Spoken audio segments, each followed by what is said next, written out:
Live बोलती हूँ. Just a moment. Give me some. Let me take few breaths. Yeah. We are live. You can start.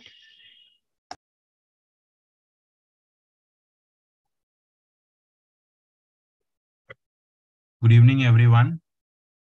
So we are here on the 6th day of INSTUCEN's Heritage Week, where we talk about the heritage of various places or various things that we have, which are considered as heritage. And we also speak about what can be done regarding the heritage. So I'll be speaking regarding Shurparaka or Sopara or modern day suburb of Nala Sopara in Mumbai, the way people know it. Though it's not very famous in today's time for good things. It is famous for being the worst part of Mumbai. It's got a bad reputation, but what I'm trying to do here is change the idea that people have of Sopara.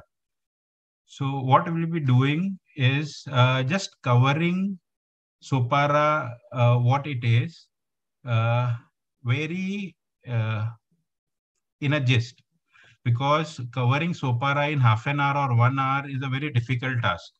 So I'll be just overviewing things that Sopara has to offer. So Sopara has been an ancient port since at least 2.5 millennia, if not earlier. There are some instances where we can have a hypothesis that Sopara was an active port maybe 3.5 millennia ago. But we have for sure a date going back to the 3rd century and maybe a couple of centuries earlier. So what we'll be doing first, we'll be covering the tangible heritage. Just a moment. There seems to be some issue. Yeah. So tangible heritage is the heritage where we have the material evidences. It can be in the form of archaeological evidences, archaeological remains which are there. It can be in the form of literary evidences or some other form of uh, things that are physical, that one can perceive with their senses.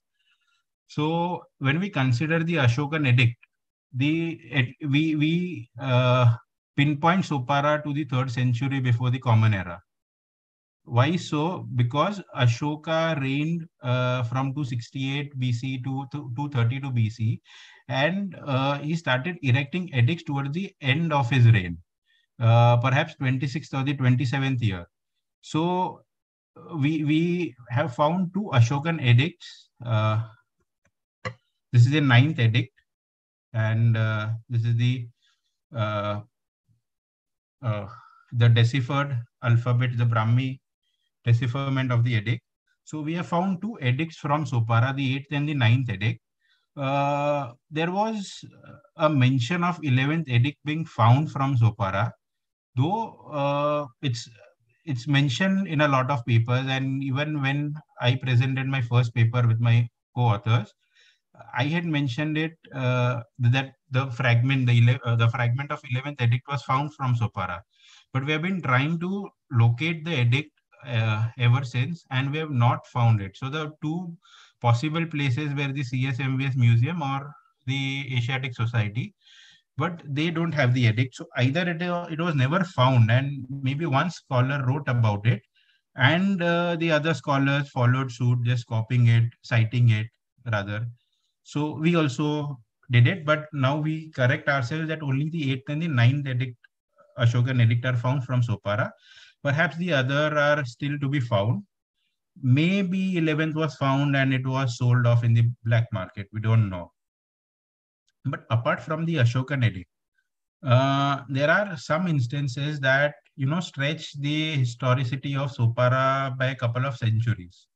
It won't fall under the tangible line, but these are the narratives that take support of the tangible heritage and maybe put Sopara 2-3 centuries before the 3rd century. So these are the Ashokan edicts, as I mentioned, and this is the stupa. This is the famous stupa. Now, this is the stupa which actually brought Sopara to limelight from the archaeological or heritage or historical perspective.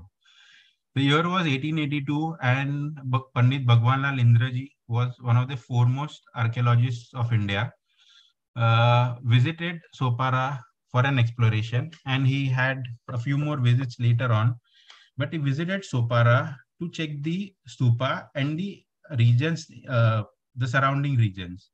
So what he did when he came to the stupa, so I hope most of you have visited the stupa. If you have not, it's a place to be visited. But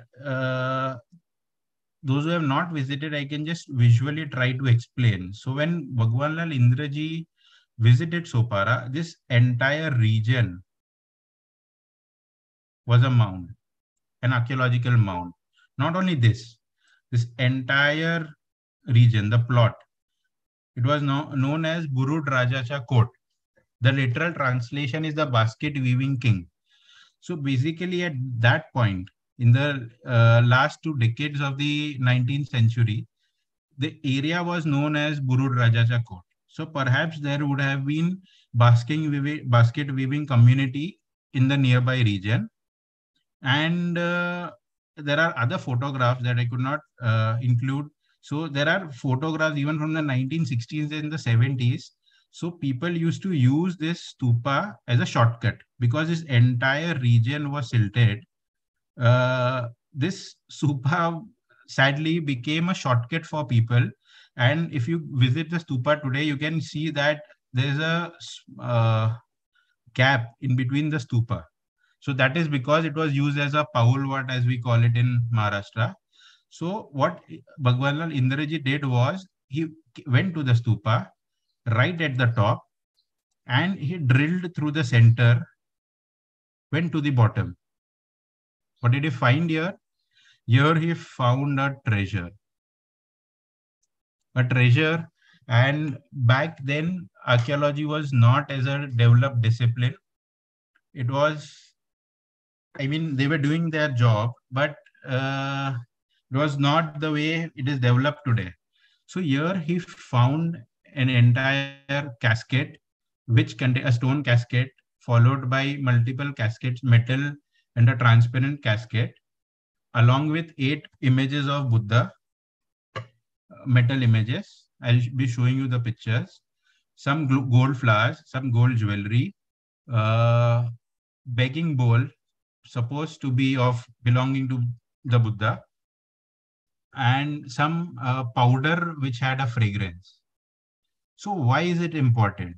If we consider it, according to some scholars, that the remains are the remains of the Buddha.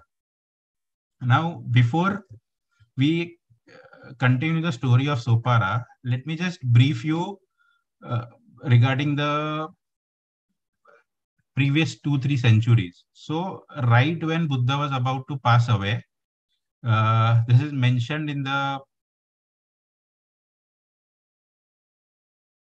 there's a verse between a conversation between Buddha and his chief disciple Ananda. So before 3 months of his passing away, Buddha mentions that I am going to pass away in the next 3 months. I am going to attain Mahaparinirvana, and the sutta is also Mahaparinibbana Sutta or Mahaparinirvana Sutta, as it is called in Sanskrit. So he mentions that I'm going to pass away in 3 months, and I would like you to erect a stupa over my bodily remains. This indicates the fondness that Buddha had for stupas, and it also indicates that stupa worship or stupas were already evident at the time of Buddha. So what happens after the death of Buddha?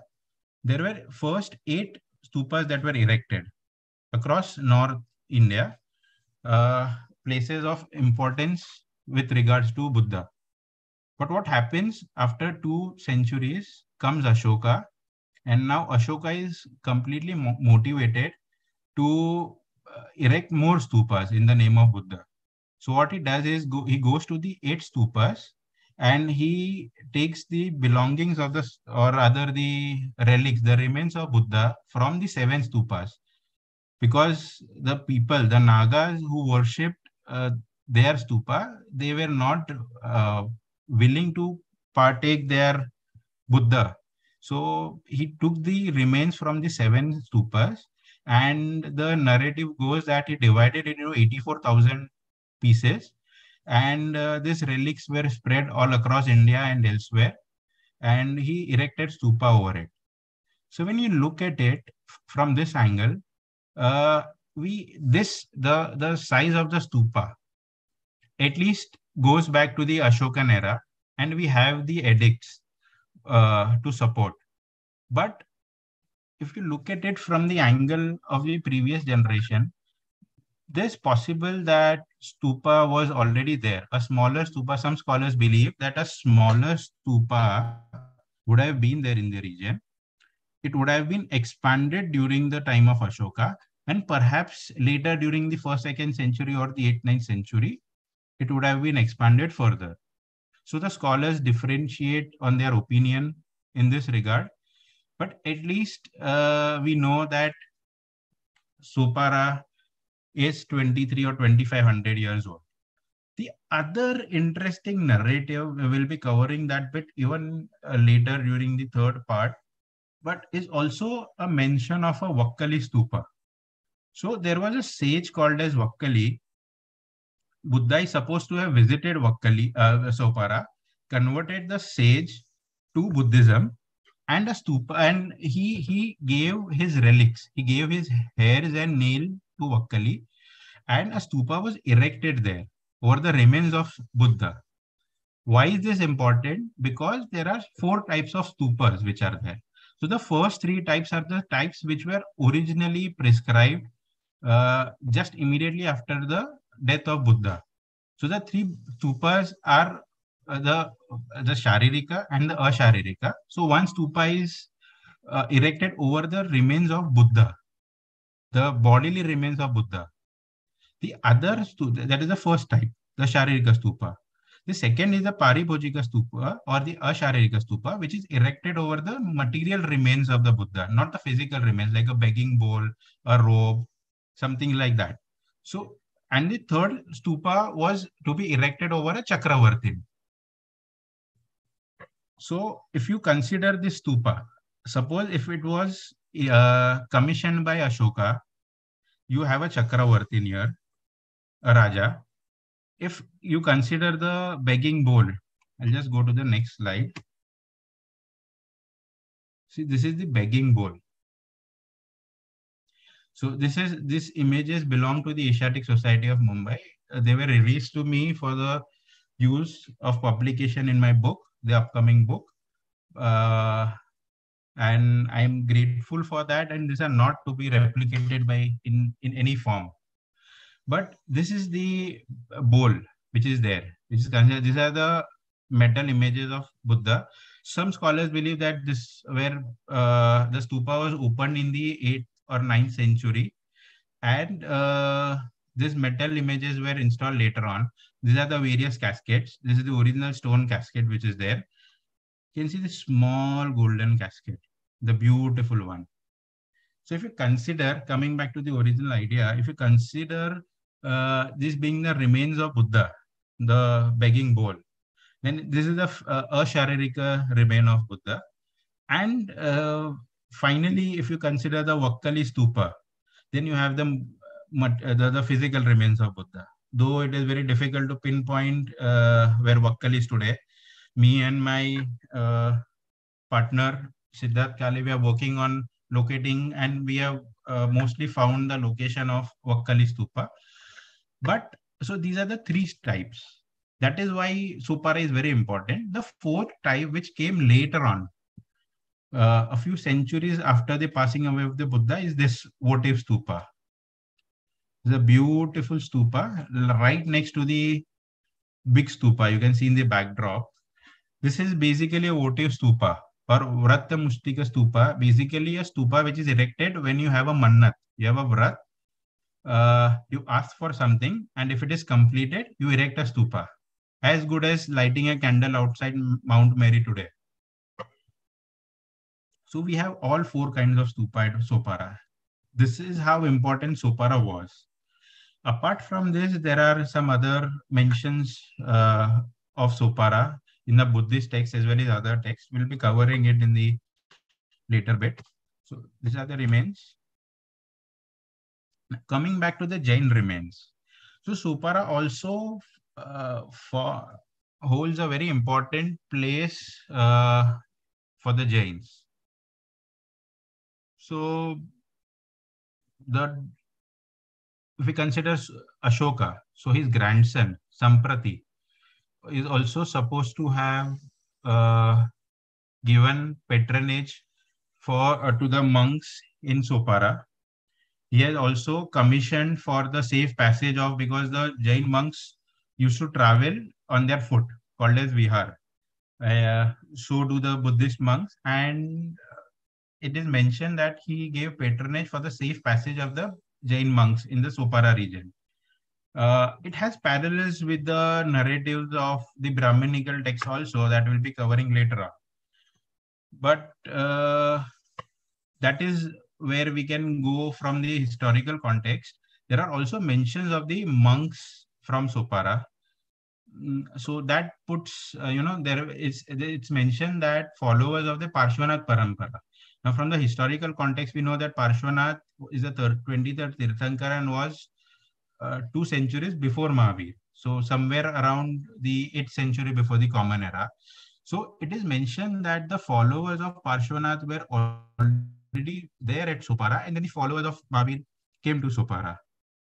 So first, covering the tangible bit, see, these are the this is the lintel from a temple. Now it's very difficult to label it. Put it on a timeline, but this may be somewhere between the 11th and the 12th century, maybe a bit late. This is a Jain Ambika, an early Ambika. You can see a child on the lap, the mangoes. This part of something a Jain, for a Jain, it has a Jain background for sure. You can see the small jinnah seated here, but very difficult to determine without the whole picture. Possibly a part of Nandi Parvat, we don't know. This again belongs to the Jain pantheon. This is Surya that we have found in the Jain context, and we know it is in Jain context because of the inscription. It's there at the bottom. So it's in the 15th century, 1412 to be precise. So the Surya has also opened doors. This it was commissioned by someone belonging to the Modar Gnati, and Dr. Gurush Dalal, my guru, has already worked on the Modars at Sanjan. So they were in the 9th and the 10th century. So it indicates that Modars were already there. Apart from this, there are also indicators. There are some metal images that we have found, the bronzes as we call it, from the same region. So this will again start from the 15th century and go to the 16th century, almost covering a span of 100 years. There are only 7 images that are there, but we know that there are more to be found, because Dr. Jamkhedkar has mentioned to us that in 1981 or 1982, when he was there at Sopara with the NCC cadets cleaning the region, he came across a hoard of Jain metal images. It was taken away because of some internal conflict or some politics that is there by the central government, but then it is supposed to be found here. So perhaps there are more such images to be found, but this is the bit that we have. So we have the Jains active till the mid half of the 16th century. We'll come to that again when we cover the intangible bit. But apart from this, so there are various texts right from the 1st or the 2nd century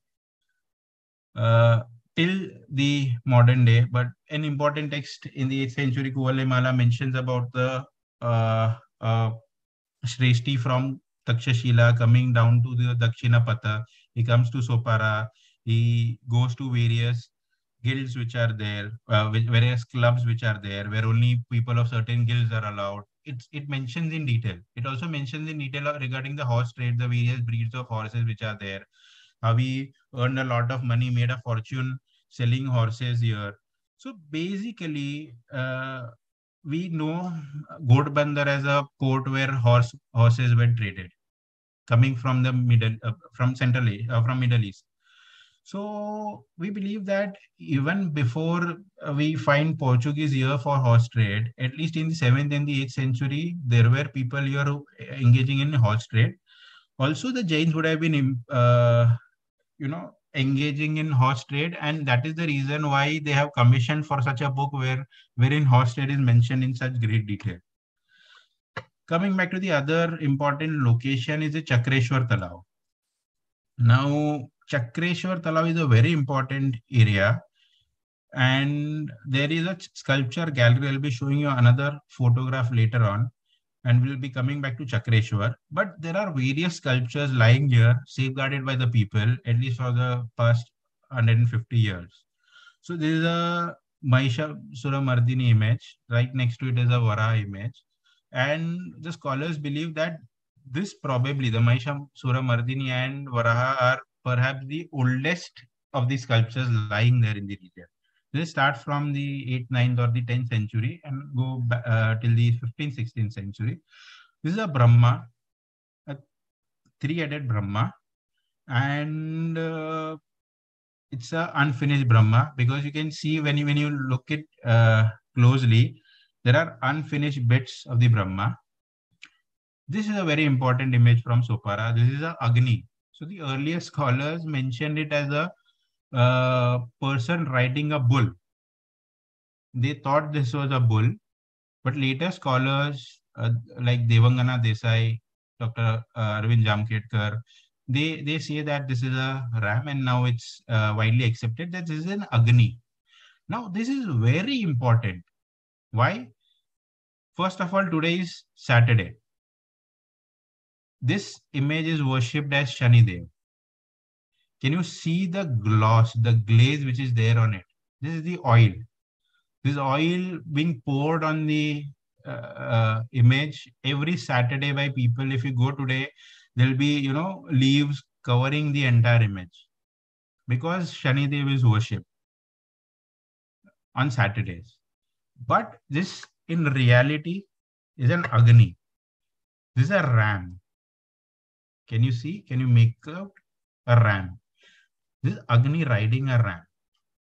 And from what we know, at least me and my partners working on Sopara, that this is the only image of Agni from Maharashtra. Keeping aside one image from Kolhapur, which belongs to a similar style, there is no other Agni found, at least on the western coast of Maharashtra. So this is very important as far as the heritage is concerned. And apart from these sculptures, there are various other sculptures lying in there. So there is a very beautiful Shuka Sundari. Sadly, the parrot has fallen off. And we believe that, see, this is hardly 2 to 5%, maybe 10% of the material remains which is lying there. Because a Sura Sundari cannot be found in isolation. If she is there would be many more. Now as we cover the tangible bit, let's come to Sopara as a port. The reason that we have so much of data from Sopara is only because it was a port. And at least we know 2600 years of history. But scholars believe that the port of Ophir, which is mentioned in the Hebrew text, wherein a king, the biblical king, takes peacocks and some other goods from Ophir. So scholars believe that it's Sopara. So for our consideration, we consider Sopara as the region between these two rivers. This is Vaitarni, this is Ulhas. two rivers, giving you the perfect, perfect place, so that, and there is a text, Nirmal Mahatmya, which mentions that there are two rivers as the boundaries. There is a sea to the west. On the east, there are mountains, the Sahyadris guarding it. So this is the region, which was supposed to be blessed. It was not made by humans. It was not made naturally. It was made by the gods. This is what the people also believe. We'll coming to that bit. This is a 1570 map by a Portuguese cartographer or a sailor, Duardo, if I remember the name correctly. You can see the Agasai. You can see Agasai here. It also, this is Basai, as they used to call it. This is Danu, Daman, Surat, Chaul, my friend Riddhi covered a few days back. So in 16th century also, this port was active. It was very important, and you just see, and this map, gives an idea that Agassi or Agashi, as it is called. So it's in this region, and Vasai, just this region. These two held very important places in such a short distance. You see how far Danu is, how far Chaul is. But you see, and this was a predecessor to the modern day Mumbai. The other reason why it was an important port, we find mentions of the trade of indigo, gold, various goods from India. But Sopara, where this channel, touched Thane, touched Kalyan, and then went further inwards. It went to Nashik, via this route. So that's how it covered to the hinterland. This is a 1899 map showing Sopara. This is the Nirmal Creek. This is Nirmal Tirtha, as it is called by some text. So this is the region that we are talking of right now. This is Sopara. This is where the Takipada region is, where we believe that a port site would have been there. This is where the stupa is. This is the Chakreshwar Talao. And can you see the paleo channels? So this is basically the Arabian Sea. This is the Nirmal Creek. So these are paleo channels which would have filled these small tanks. The tanks are still there, further more silted, but they are still there. So this would have been, the channel for the port. So the ships would have been going right away from here. They would have docked here. This was the port, the stupa side, the Chakreshwar Talao side. I'll be covering some bits, but some bits that you saw from the earlier slides, like this broken fragment, this lintel, this is worshipped as the Padmavati Devi. They all come from this region. So this is the port that was there. My friend had found a anchor stone from this region. So this is it. So this is the Arabian Sea. This is the Paleo Channel. This is the Wagoli Mound. This is Buigao. So one Ashokaneric was found from this region. The other Ashokaneric was found from this region. Some believe that it was found right across the pond, which is there next to the stupa. But basically, this is the Bandar. This is the port, and the name Bandar Masjid. So it is, some call it the Badar Masjid or Bandar Masjid, but we believe that the name comes from the Bandar, from the port. Again, as I mentioned, the temple plain, the Padmavati. This is the Gas site, and this is the region from where my friend had found a anchor stone. Sadly, it's stolen. Now, when you look at it, just a moment, I'll just move this. Yeah. So this is the Gas site, Chakreshwar Talao, where we find the sculptures, the stupa. the Agashi Jain temple. And this is the Agashi that is mentioned in the map. So when you look at it, when you go to the north, if you go to a region like Chikkar Dongri even today, places like Agashi even today. So Agashi has a Peshwa period temple, which indicates that there was a bazaar pit there. It was an active, bazaar even in that point of time, a port, and people, Sopara, is making India proud since the ancient time, but also till about 3 decades back, during the time of Dawood Ibrahim, the smuggling which was going on. So there are some oral references, some localites mentioning that this is the route right from Agashi inwards, and the channel used to go right from there. You can see the faint line near to Bolinj. It used to cover from Bolinj to Sopara.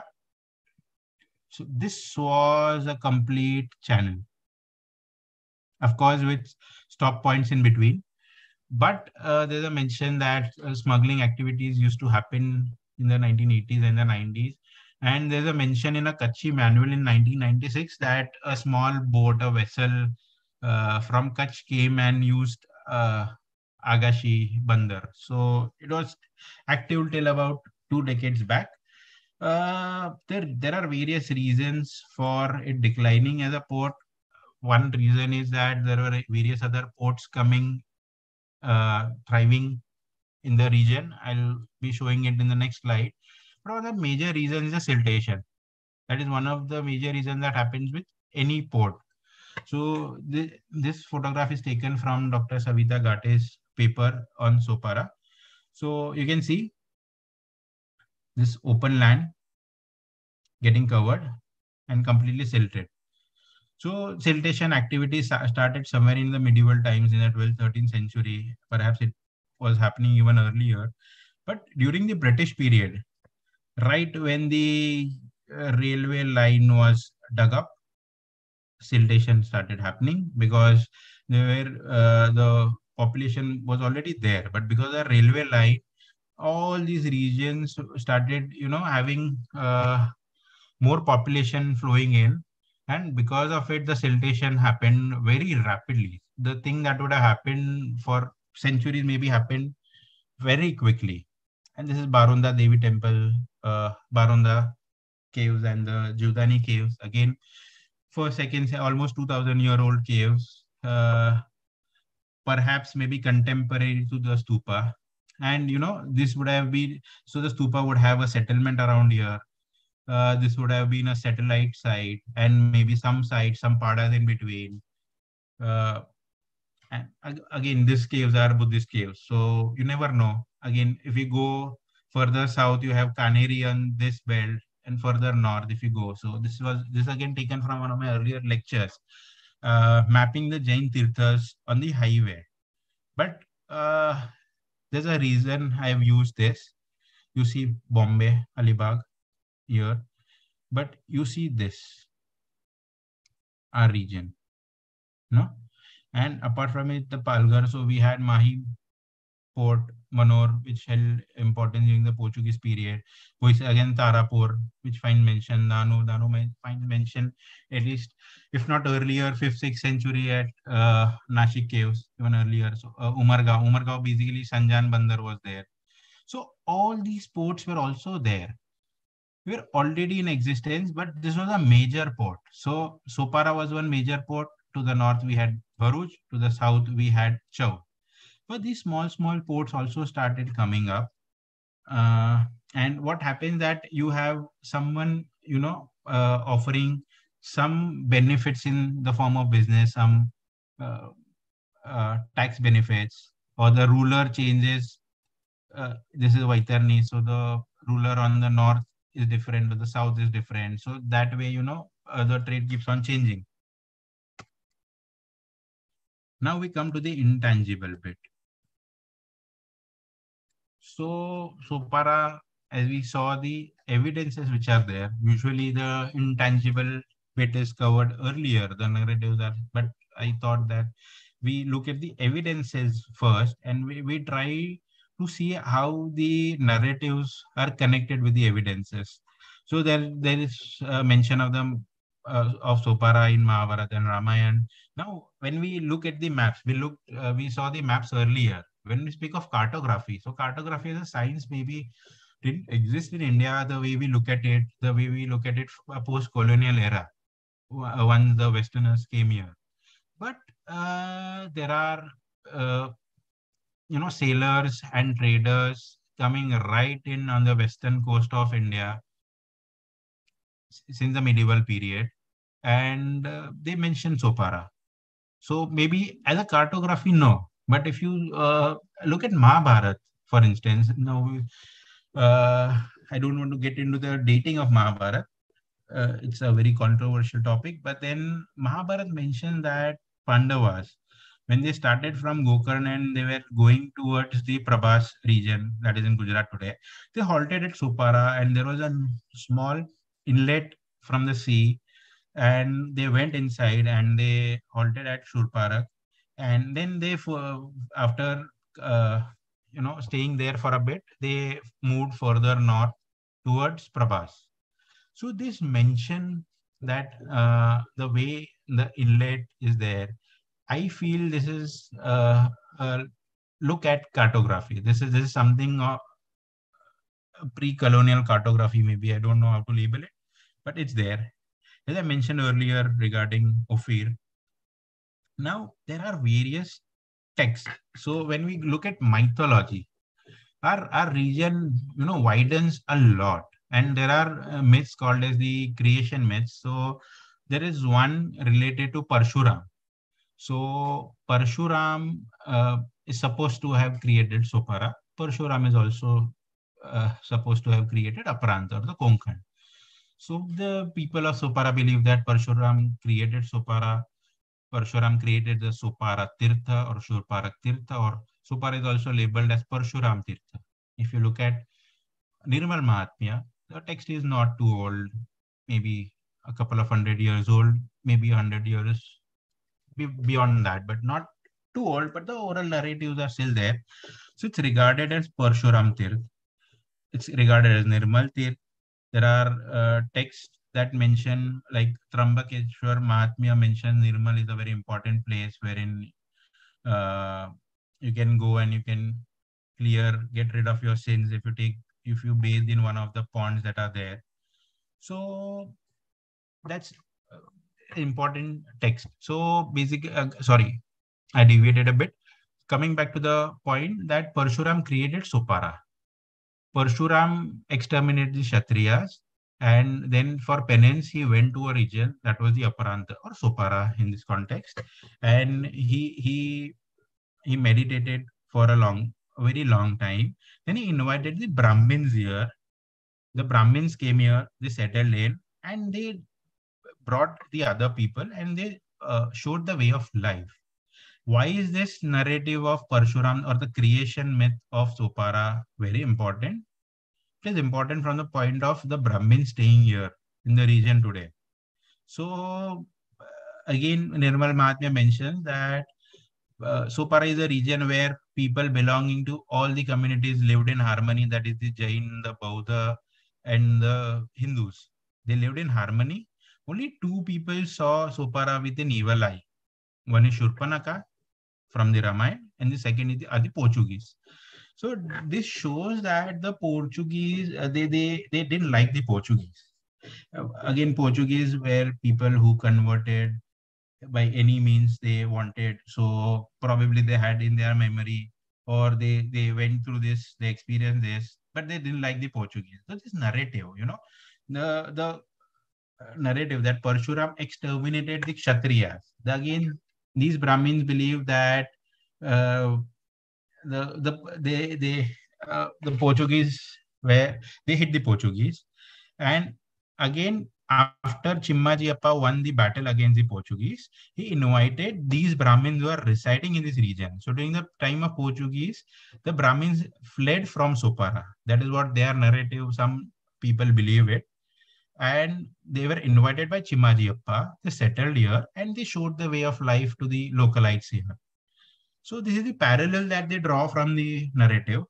Apart from it, there is Chakreshwar Talav, the Chakreshwar Talav that I mentioned earlier. So the origin of Chakreshwar Talav, the Hindus believe that it came from the chakra of Vishnu.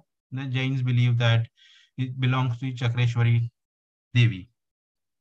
There's also a parallel between a text Shripal Rajano Ras regarded by the Shvetamba Jains and Shet Moti Shah. Moti Shah is the one who commissioned for a lot of temples in Mumbai, the Baikala temple today, also the temple at Agashi or Sopara today. Now Shripal Rajano Ras mentions that he was a trader. He came from Ujjain. His seventh wife was Maina Sundari was from Supara, but it also mentions about his trade and how his ships were lost and he prayed. So there's only, I don't want to delve into the details, but his ships were lost and he prayed and his ships were revived. The same narrative goes for Sheikh Mutisa, that his ships were lost. He was worried and he thought that when my ships were found, I'll erect a temple where the ships were found, and that is where his ships were found at Sopara, and he erected a temple at Sopara. So, of course, the story goes much deeper, but it's not part of today's lecture, as I mentioned. And also, now Vaitarni is mentioned as a river. You know, if you bathe in Vaitarni, your sins are washed. You go to the moksha. So similarly, there are various narratives of various talavs that are there. So Skanda Puran mentions Sopara is the place which has 108 kunds. I may be wrong with the Skanda Puran bit, but it of course mentions it as an important tirtha. But there's a talav next to the Peshwa period temple which I mentioned, and I'll be showing the photograph also, which mentioned that a Shreshtin from Sangli came here, he or she. Now the narrative changes as with the oral narratives. Sometimes it's a female, it's a male, but on the similar lines. So had a skin disease, and in his or her dream that there is a place called as Agashi. You need to visit that. It's a tirtha. You need to visit that place, and you need to commission for a talav. Once you commission, and if you bathe in that pond, your skin disease will be gone, and it happens that way. So this is, the narrative signifying the importance of a place from the point. So why are these narratives? Why is intangible heritage important? Now, coming from an archaeological background, you may feel that it's not important, but it's important because it's how the way history is coded in the minds of the people. The parallels between the narrative of Parshuram and the narrative that people have made for themselves. Perhaps it's the other way. Perhaps it was the truth. But this is very important. Intangible heritage is very important. We might not look at it from the science point of view, but as far as students of heritage, we should look at it. We should start looking at it. Again, I mentioned Vakkali, Purna, no need to, but yes, so Purna is someone, again, the narrative differs. Purna is someone who visited Buddha in Sravasti, invited Buddha, and it mentioned that Buddha miraculously arrived at Sopara. For all practical reasons, archaeologists like to believe that Buddha did not visit Sopara in his lifetime. He just roamed about in the region of Magad and neighborhood. But Purna went there. Purna learned from the great Buddha, came here and started his practice on the learnings, on the teachings of the Buddha, and he himself would have converted people here. But why is this important? It is important because of the mention of the Vakkali Stupa, and the story also mentions, so it's Purna Avdan, part of the Divya Avdan, and Purna is believed to have erected a stupa over the remains of the Buddha. The physical remains, the nails and the hair. So it has a parallel with the Vakkali Stupa, and it's a miracle associated with the life of the Buddha. Again, coming back to the other narratives, Buddha is supposed to have taken birth as Shurparaka in his earlier births. He is also supposed to have taken birth as Bhrugu, that is Bharuch. So why is this important? This is important to show that Buddhists were also involved in trade. They're also traders. They're also settled at these ports. The other text called as Sopara Vignaptika. So it's a 13th, 14th century, maybe 14th, 15th, maybe 12th, 13th, undated, handwritten text belonging to the Maru Gurjara style. It's a very important piece of evidence.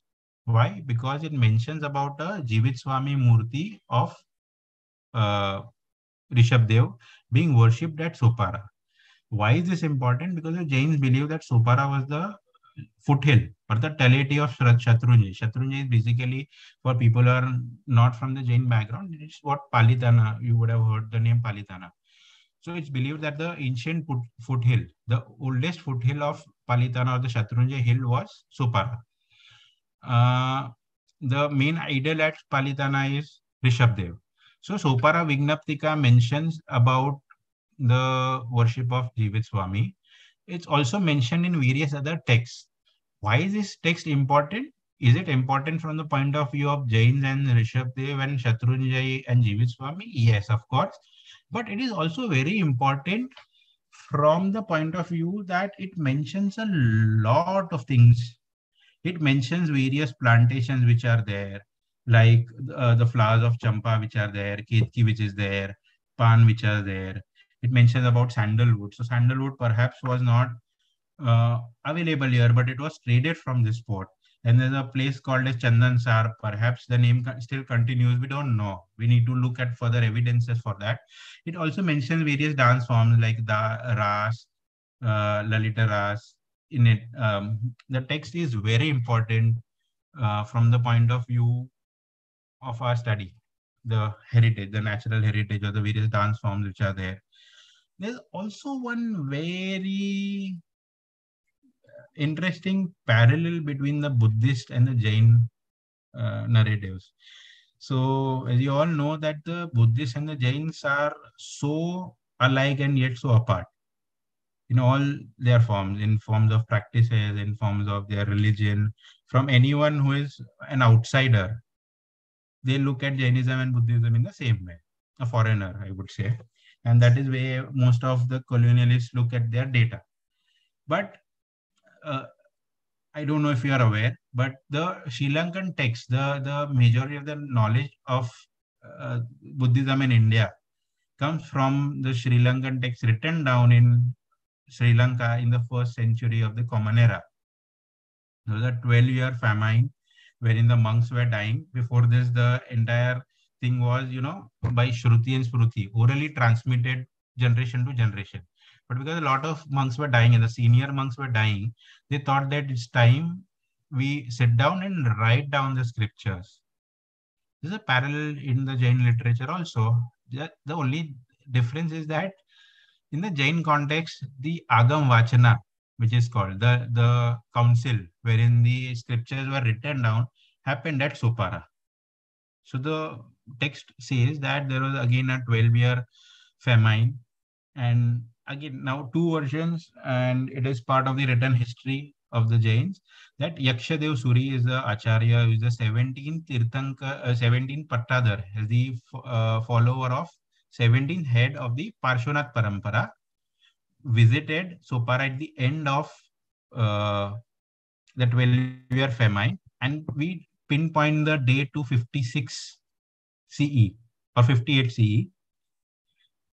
Again, for the Mahavir Swami Parampara, the Acharya Vajrasen Suri, again, because of the 12-year famine, the Acharyas were dying.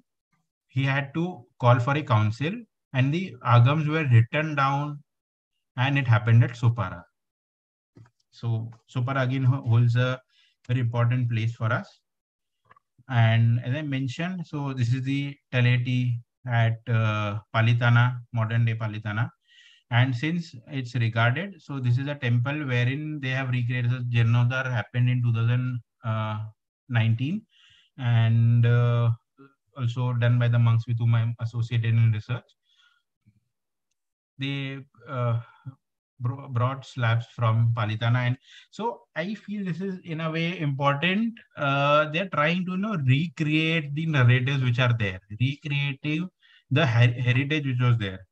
Though we, as students of science, we may not believe that this is very authenticated view, method of doing it. Sorry. But this is something, again, evidence being put up there for future generations. Now, coming to the most important bit, what are we doing to our heritage, or what are we doing for our heritage? This is the most important bit, because we are not taking care of our heritage. Our heritage is being lost every day. So before we go to the bad bit, some good bits. So here you can see my friend and partner and my senior who, introduced me to Sopara, and then today we are here, and I owe a lot to him, Siddharth Kale. And this is my friend turned guru after he turned a monk, Tirtyash Maharaj Sahib, at Chakreshwar Talav. At the Chakreshwar Sculpture Gallery, you see these sculptures here. So Pandit Bhagwanlal Indraji in 1882 mentions that there are a lot of sculptures lying here next to a temple, the Chakreshwar Mahadev temple at Chakreshwar Talav. So at least for 140 years, 1882 to 2022, we have people, the localites, safeguarding the heritage here. This is very important. We erect, in today's time, we erect something new, we make something new, we make a temple. We have a grand celebration. The temple is there. After 5 years, if we go to a modern day temple, it's in a very bad shape. But here we have localites worshipping. You can also see a Deepmala here. Worshipping the image, in various forms. As you saw, they are worshipping Agni as Shanidev, but they are safeguarding the heritage. So there are bits to be need to be done in this regard. There should be something covering on top, not exposing it to the open atmosphere. But something happened very recently, not a couple of weeks ago. The trustee of this temple approached us saying that we are going to go ahead with the Jirnodar of the temple. And we want people like you, belonging to the archaeological background, to guide us the way we should do our Jirnodar, number one. The way we should conserve whatever is lying with us, number two. And how should we go about the entire idea, the entire plan. So this is a very important phase in terms of public archaeology, that people are aware of their heritage, and now they want to do something about their heritage. So this is one instance. This is the second instance in one of the. So this is the Talav, the Agashi Talav, which I mentioned. There were beautiful. You can see one. This is an old image by my friend Siddharth Kale. You can see some remain here. It is lost today. All these niches are gone, but they had some forms of sculptures at a point of time being worshipped. This is a temple. If you go today, this temple is you won't be able to make out. Over this temple, there's a huge temple that has come up. But in the good bit, sadly, we are a bit too late to salvage the thing. I'll show you in the other photographs. But at least the trustee, one of the trustees, Matre Sahib, approached us saying that if you have old photographs. So this is during one of our walks we had. He asked us from where did we get our photographs, and he also wants to contribute. He also gave us his assurance that if you want to have an exploration in the region nearby this temple, he'll give us full support. He'll speak to the villagers, and we have found some Ming era pottery from this region. We have found some other remains also on surface exploration, just walking down the road. But these are two bits wherein we have found cooperation from the localites, from the trustees. I mean, if you get something from the trustees of two important temples, the villagers might follow suit. So these are important bits in the good way. But here it is. The same temple, they have completely covered in oil paint.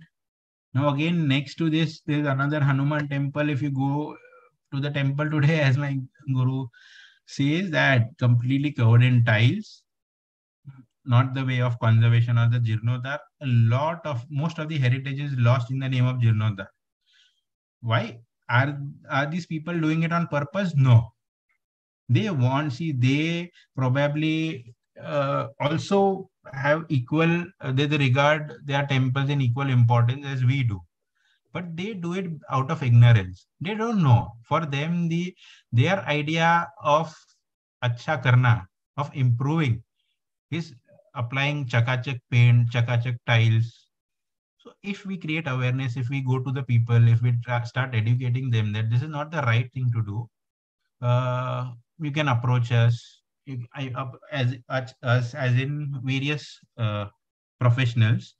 Maybe we can cut down on the fees that we have. And this is a very important bit in the field of public archaeology, creating public awareness. This is the only way we can safeguard our heritage. And if we are celebrating the Heritage Week, no better way than taking a step towards safeguarding the heritage, creating awareness among the people. This is how things are lying around.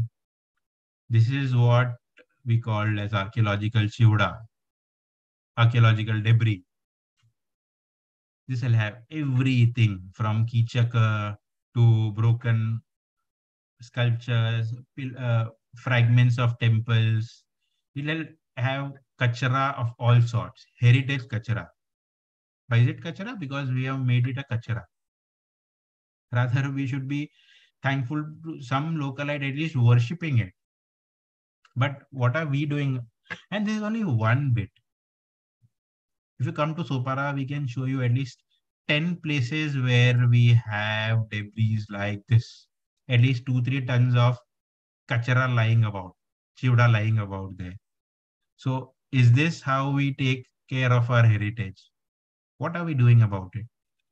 And there is something on one of my visits earlier, I had come across a hero stone in a rural area of Maharashtra. So when I approached, I can't reveal the name of the region because we are already working on that bit, that region. But when I spoke to the gentleman, he said that this hero stone comes from my friend's farm, my cousin's farm. And my cousin has found 2 trailers of this material.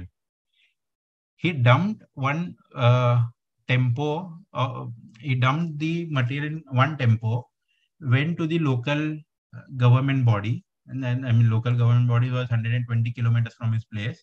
He went there to submit it. Somebody guided him that you should go to the collector. Somebody said you should go to the ASI, you should go to the local archaeological body. So he went to one particular government body, and they found out that they already have a lot of heritage in much better shape, and they're not taking care of it. In their own words, उसपे तो धूल जम रहा है, वो तो मूर्तियां थी, उसपे धूल जम रही थी. अगर वो लोग मूर्ति का ध्यान नहीं रखते तो ये तो हम लोग के खेत में से निकला हुआ कचरा, इसका कैसे ध्यान रखेंगे? That is wherein they decided that we should not take anything to the government. Rather, they'll confiscate our land and they won't do anything about it. So this is the idea that people have regarding the government. That government आएगी, सब कुछ चुरा के लेके जाएगी. So this is the bit, the awareness that we need to create. Again, same, this is my friend Siddharth. He had come across anchor stone indicating towards Sopara as a port site. Sadly, this is the only photograph that we have. And this photograph is from a newspaper. So this article came in a newspaper. That day it was published. Within a few days, this anchor stone was stolen. We don't know where it went. Either stolen and sold off in the gray market, the way most of our heritage, not most, but a lot of our heritage finds itself. And then what happens after a few years, our ministers, our prime minister, chief minister, president will go to some other country, and they'll bring back the same piece of heritage from that nation, and there'll be, news everywhere that this particular minister has brought our heritage back to our nation. But there are various instances wherein a complaint filed in, say, suppose 2000, regarding the loss of a particular sculpture is there, and the same sculpture is returned by a foreign country in 2012, after 12 years. So it was stolen from our nation. It was perhaps sold in the gray market, lines up with the government, the official museum of the government of a foreign nation, and comes back to our nation. What happens with this FIR? So we also need to create awareness wherein we shake these politicians that they are the ones who should take care of our heritage.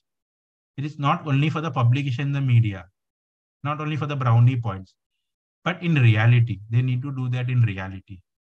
This is, I guess, what we need to do with our heritage. Thank you.